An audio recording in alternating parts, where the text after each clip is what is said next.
मेरे सभी दर्शकों को जो मेरा चैनल देखते हैं उन सबको मेरा नमस्कार, प्रणाम। आज का वीडियो क्यों महत्वपूर्ण है, मैं ये आपको बता देना चाहता हूँ कि मैंने अपने अधिकांश वीडियो डिलीट कर दिए हैं। जो इम्पोर्टेंट वीडियो हैं वो मैंने रखे हुए,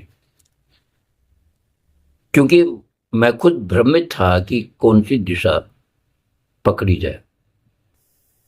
म्यूजिक के कई सब्जेक्ट हैं, कई चैप्टर हैं, तो उनमें से खासकर विशेष रूप से कोई एक पर्टिकुलर एक चैप्टर पर मुझे फोकस करना होगा। ये अंततः मेरी समझ में आया। फिर कभी कभी टीचर सिखाने के होता है कि जो वो खुद सीखा होता है वो उसमें एडवांस टेक्निक से बता देते, लेकिन उसे ये जानकारी नहीं होती कि उसको सीखने वाले ऐसे भी लोग हैं जिन्होंने हाल ही में एक दिन पहले ही गिटार खरीदा है। आपने बहुत से लोग देखे होंगे। देखिए, मेरा वीडियो लंबा हो सकता है, लेकिन इससे आप स्किप मत कीजिए। ये आपके लिए बहुत बड़ी जानकारी होगी अगर आप गिटारिस्ट बनना चाहते हैं। पहले तो मैं बता दूं कि गिटार की हिस्ट्री क्या है। गिटार दरअसल स्पेन की प्रोडक्ट है। 15वीं शताब्दी में इसकी शुरुआत हुई। पहले एक तार, दो तार, तीन तार, चार तार का है, इसीलिए इसका नाम स्पेनिश बोला गया है। सबसे पहले यह समझ लीजिए गिटार जितने भी हैं, चाहे bass guitar, electric guitar, Hawaiian guitar, कोई सा भी गिटार है, उन सबको स्पेनिश बोला जाता है। यानी स्पेनिश गिटार इस पर्टिकुलर एक नाम है जो हर गिटार को हम कह सकते हैं, चाहे वो इलेक्ट्रिक हो। इलेक्ट्रिक से मतलब जो एम्पलीफायर पे बजता है, ऐसे नहीं बजता। एकोस्टिक जो हमारे हाथ में रहता है, जो जैसे बेसिकली ये अकोस्टिक है ये गिटार। और दो क्वालिटी इसकी और होती हैं। एक तो होता है बेस गिटार, वो 4 तारों का होता है। धीरे धीरे 19वीं शताब्दी के प्रारंभ में ये 6 तारों पर आ गया था गिटार, स्पेन में ही। और फिर इसमें बड़े बड़े संगीतकारों ने अपना अपना योगदान किया। यूरोप के वर्ल्ड क्लास जो म्यूजिशियन थे, इस प्रोडक्ट को आगे बढ़ाया। पियानो के मामले में बहुत कमतर माना जाता था, निम्न श्रेणी का, लेकिन धीरे धीरे धीरे जैसे गिटारिस्ट बड़े बड़े प्लेयर पैदा हुए, उन्होंने इस मिथक को तोड़ा और पियानो से भी ऊपर अपनी रेंज बना के छोड़ी। तो मैं आपको सबसे पहले यह बता देना चाहता हूं, हिस्ट्री में क्यों बता रहा हूं, ताकि आपको गिटार की जानकारी हो। मैं नहीं चाहता कि आप उस क्लास लेने के बाद गिटार को टांग दें। बहुत से लोग हैं ऐसे, सीख ही नहीं पाते, 2-4 गाने यूट्यूब से रट लेते हैं, उसके बाद खेल खत्म, आगे कुछ नहीं। फिर क्या होता है कि कीमती से कीमती गिटार उनके शोरूम में, या शोरूम नहीं, सॉरी ड्राइंग रूम की शोभा बन जाता है, दीवार पे टंग जाता है, दिखाने के लिए कि हम गिटारिस्ट थे भैया हैं। उनको मैं ये बताना चाहता हूं कि जो शुरुआत करना चाहते हैं, सबसे पहले किन किन चीजों को ध्यान रखना है, ये आज का वीडियो उस सिलसिले में। और नहीं तो आपको शुरुआत ही नहीं करनी। तो गिटार यूरोपियन साज है, लिहाजा इसका सारे गामा पाधानी सा से कोई ताल्लुक दूर दूर तक नहीं है। ये हम अपने रियाज के लिए कर सकते हैं, लेकिन अगर हम इस जाल में फंस गए तो हम गिटारिस्ट में गच्चा खाने वाले हैं। बहुत से लोग इसे सारे गामा पाधानी सा, हम भी कभी कभी कर लिया करते थे, लेकिन ये गलती हम सुधार रहे हैं। तो ये तो गिटार का एपिसोड नंबर 1 है। मैं बिगनिंग से लेके चलूंगा, बिल्कुल शुरुआत से। इसलिए कह रहा हूं कि आप सब्सक्राइब तो करते चलिए, लाइक भी, शेयर भी करिए, आपको समझ में आएगा मैं क्या कहने जा रहा हूं। ये इंडियन साज नहीं है। इंडियन साज अमीर खुसरो ने सितार के रूप में बनाया सबसे पहला। उसके बाद हारमोनियम वगैरह, पियानो वगैरह, ये सब यूरोप के साज। यानी कि हमसे वो म्यूजिक में बहुत एडवांस है, आगे हैं। आज की तारीख में ऊपर के टॉप के वर्ल्ड के जो 250 गिटारिस्ट हैं, उनमें से किसी भी इंडियन का कोई नाम नहीं है। ये समझ लीजिए आप। जो 1-1 लाख, 2-2 लाख डॉलर एक एक शो के लेते हैं, मैं उन गिटारिस्ट की बात। सबसे पहले मैं बता देता हूं कि टॉप 10 गिटारिस्ट कौन कौन है। जिमी हेंड्रिक्स नंबर 1 पर है। जिमी पेज नंबर 2 पर है। एरिक क्लम्पटन ये तीसरे नंबर है, एडाई वैन हेलन, स्टीव रे,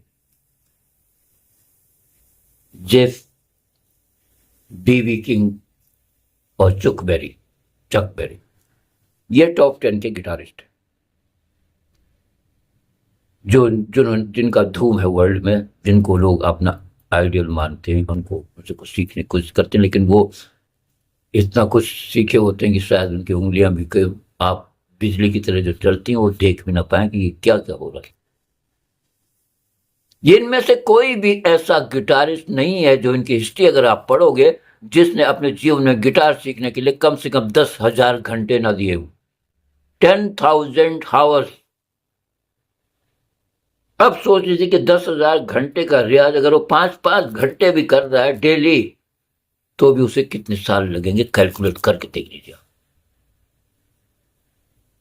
तब जाके वो इस स्टेज पे पहुंचा। दीवानगी है, कुछ नहीं, सब कुछ भूल गया, सिर्फ गिटार, उसका भगवान गिटार, उसका जीवन गिटार, उसका जन्म जीना मरना सब कुछ गिटार, पागलों की तरह। मैंने एक बच्चे को यहां भी देखा, उसका बाप बहुत परेशान था, मुझसे फोन पे कहा कि शर्मा जी आपने इसको गिटार की, मैंने तो वैसे ही एक बार लत लगा दी, ये जो रात को 5-5 घंटे बैठा होता है, हमारी समझ में नहीं आता है क्या कर रहा है, हम पागल होंगे इसको समझाते समझाते, किस चक्कर में पड़ा है। और फिर वो बाप चूंकि अमीर था, अड़ गया कि मैं क्लास लूंगा कहाँ, अमेरिका जाके। आज वो लड़का बेहतरीन गिटारिस्ट है, हिंदुस्तान में उसका नाम है। इंडिया में प्रसन्ना जैसे लोग भी हैं जो अच्छा गिटारिस्ट, बेस भी बजा रहे थे, दोनों तरह के गिटारिस्ट। तो पहले 6 तार पे गिटार आया, स्पेनिश में इलेक्ट्रिक गिटार जो स्टेज पे बजता साउंड पे, फिर एकोस्टिक गिटार, हवाइन गिटार पे एक रॉड से चलती थी ऐसे, उस तब बनता था। बेस गिटार 4 तारों का होता है, वो सिर्फ एम्पलीफायर पे ही बजते ही, इलेक्ट्रिक गिटार और बेस गिटार, ये बैकग्राउंड म्यूजिक में सपोर्ट करता है रिदम, टंग टंग टंग टंग टंग टंग, ये जो साउंड आती है पीछे पीछे, आपने कभी सुना होगा सॉन्ग, वो गिटार, बेस गिटार का काम होता है। और ये बहुत महंगे महंगे लोग होते हैं गिटारिस्ट को बजाते हैं, आप भी उस स्टेज पे आ सकते हैं।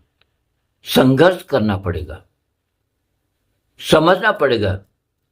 ये मोटा मोटा मैंने गिटार की हिस्ट्री बता दी कि ये दुनिया, आप अगर 10,000 घंटे अपने जीवन की नहीं दे सकते, पता नहीं आप किस स्टेज पे सीख रहे हैं, तो सीखते चले रहिए। और एक दिन में मेरे हिसाब से कम आपको 3 घंटे देना ही देना पड़ेगा, छोड़ना नहीं है, कितना भी थक जाए, कुछ भी हो जाए, 3 घंटे डेली चाहिए, अगर आपको गिटार अपने ड्राइंग रूम में नहीं टांगना है तो। और स्टार्टिंग में आप महंगा गिटार मत खरीदिएगा, हल्का 4-5 हजार की रेंज का, सिग्नेचर, जिप्सन वगैरह, क्योंकि हो सकता है महंगा गिटार आप खरीद लें और उसे टांगना पड़ जाए, 3-4 हजार का टंग जाएगा तो कोई बात, आप सब्र कर लें। और बहुत सब्रता की, बहुत बहुत बड़ा इम्तिहान है ये, छोटा मोटा सब्जेक्ट नहीं,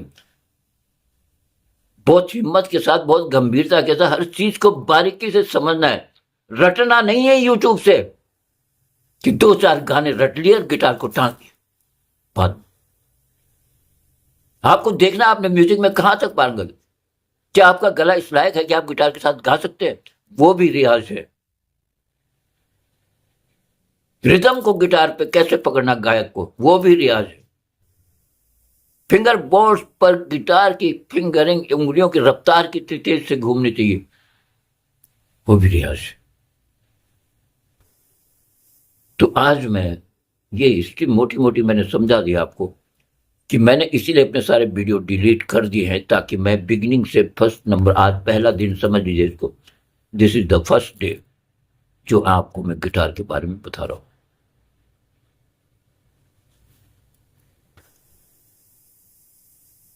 तो आज के लेसन में ये तो आपने मोटा मोटा गिटार का इतिहास समझ लिया, और उसकी आपको ये समझ में आ गया कि हमें, अगर आप इस काबिल नहीं है कि आप रोज 3 घंटे नहीं दे सकते, तो बिल्कुल मत छूइए गिटार। आप हारमोनियम बना लीजिए, कीबोर्ड बजा लीजिए, पियानो बजा लीजिए, इससे मत हाथ लगाइए। बहुत भयंकर मुसीबत में फंस जाएंगे आप अगर आपने आधे में छोड़ दिया, क्योंकि आप ना रहे यहाँ के सनम न विसारे से, न खुदाई मिला न विसारे से। तो हम अभी आपको हमने जो बताया है कि गिटार 4 किस्म की होती है। अभी आपका फोकस है अकोस्टिक गिटार और इलेक्ट्रिक गिटार एक ही होता है, उस फर्क सिर्फ इतना है कि वो साउंड पर बजता है, वो उसकी आवाज सुनाई नहीं देती, वैसे बजाओगे तो जब तक एम्पलीफायर पे नहीं लगेगा। और अकोस्टिक गिटार, वैसे अकोस्टिक गिटार भी सेम ही होता है, यानी कि उसमें इलेक्ट्रिक लगा सकते हैं। मैं अभी आपको समझा देता हूँ, तो अब आप समझ लीजिए कोई भी लेसन स्टार्ट करने से पहले आप समझ लीजिए गिटार के टोटल पार्ट्स कौन से हैं, किन किन चीज़ों की, किन किन टूल्स की आपको आवश्यकता पड़ेगी और क्या क्या उसकी क्वालिटी होनी चाहिए जब आप गिटार खरीदें। देखिए मेरे हाथ में सिग्नेचर का गिटार है, कोई ज़्यादा बड़ी रेंज नहीं है इसकी।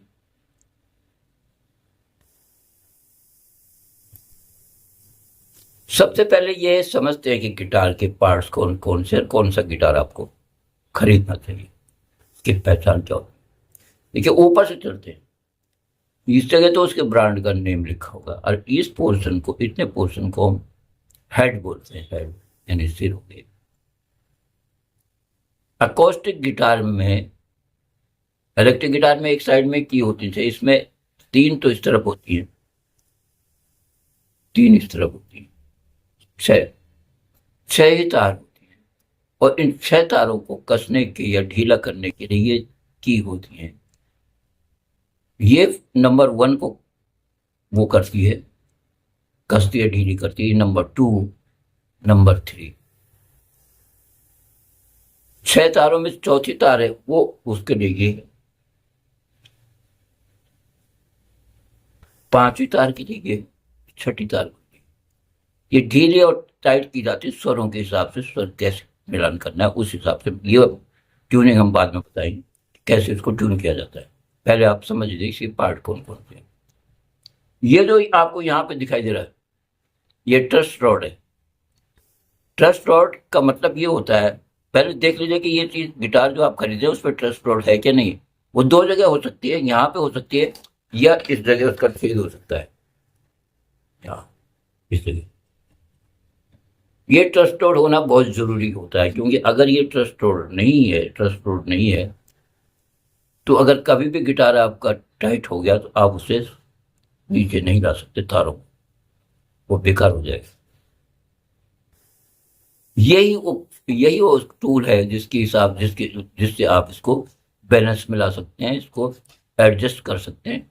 तार चाहे तो ऊपर उठा सकते हैं, तार चाहे तो नीचे कर सकते हैं। अगर टाइट है तो उसको ढीली कर सकते हैं, और ढीली है, चिपकी हुई है, तो उसको ऊपर उठा सकते हैं।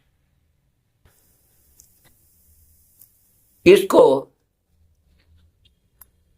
ये देखिए, आप ध्यान से देखिए, यहाँ पे एक स्क्रू लगा हुआ है, ये स्क्रू है। तो जब इसको, स्क्रू को हम ढीला करेंगे पेचकस से, ये जो है बीच में आ रहा है, जो ट्रस्ट रोड के बीच में, ये तो ये पोर्शन निकल आएगा बाहर, ये जो जिसमें लिखा हुआ ना, आप देखिए जब, और इसके अंदर रॉड का छेद दिखाई देंगे 2, एक छेद बल्कि यहाँ पे, जब आप बाहर निकाल लेंगे। और जिस वक्त गिटार टाइट हो गया, अगर टाइट से मतलब सब स्ट्रिंग ऊपर उठ गई है, अब ये देखिए, इसको ठीक करने के लिए मैं एक एक पार्ट से समझाता चला जा रहा हूं ताकि आपको आगे कोई दिक्कत ना हो। ये आप देखिए, इसको बोलते हैं एलन टी की। इसके सहायता से हम क्या करते हैं, इसके देख लेते हैं कि इसका साइज क्या छेद होगा इसमें, उस छेद में हम इसको डालते हैं ऐसे ऐसे, और फिर अगर तार ऊपर है और ढीली करनी है तो इसको इस साइड में प्रेस करेंगे 1 2 3 3 4 बार। उसको फंसाने के बाद छेद में जो रॉड है, रॉड के अंदर फंसाने के बाद इसको हम क्या करेंगे, ऐसे इस साइड, यानी गिटार की फर्स्ट स्ट्रिंग की तरफ मूव करेंगे तो ये क्या होगा, ये सख्त हो जाएगा, ऊपर चढ़ जाएगा, आपके तार नीचे आ जाएंगे। यही प्रोसीजर नीचे भी आ सकता है। जब नीचे अगर वो होगा, छेद बना होगा, उसमें इसको फंसाएंगे और इससे हम ऐसे मूव करेंगे तो होगा। और जो अगर वो चिपकी हुई है तार तो इधर को मूव करेंगे, अपोजिट साइड, यानी कि सिक्स स्ट्रिंग की तरफ। जब तार ऊपर है उसको नीचे, तो उसको करने के लिए राइट फर्स्ट स्ट्रिंग की तरफ, और ये करने के लिए ऊपर। और ये मूवर यानी की को घुमाने के लिए ये काम करता है। इसको हम की को फंसा सकते हैं ऐसे, ताकि इसको ढीला टाइट कर सकते हैं इसकी जरिए। ये दूसरा टूल।